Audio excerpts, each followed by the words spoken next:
We're going to look at just the simple way of making home-cooked brown rice, whole grain rice. I'm actually going to be doing this demonstration today using wild rice, which I really like. It makes a very nice side dish. So in the pan here I've put my broth. I've used chicken broth. I've actually put in, usually the rule of thumb for me that I have found works really well is to do about 3 times the amount of liquid as the amount of rice that I'm using. I actually used 7 cups of liquid and I'm going to use 2 cups of rice. I find the wild rice needs a little bit more time to cook to be tender. So there goes my wild rice. And I'm going to put in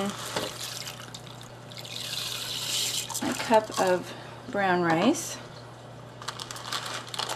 And what we're going to do now is we're just going to wait for this to come to a boil, and we're going to let this boil until all the liquid is pulled down and you'll see holes get sucked down into the rice, and I'll show you what that looks like. You can see here how the liquid has started pulling holes and the little bubbles are coming out of the holes. This is when you want to turn the heat off down to low, and you're going to cover the pan so that it's airtight and holds the steam in. And then with that on low, you're just going to let that sit for about an hour, and that will make the rice nice and tender. I'll show you the finished product in a little bit. And here's the finished product of our rice. It's a nice and light rice. It has a slightly different texture than it would if you were using white rice, and of course with my wild rice in here it's much darker than it would be if it were just brown rice.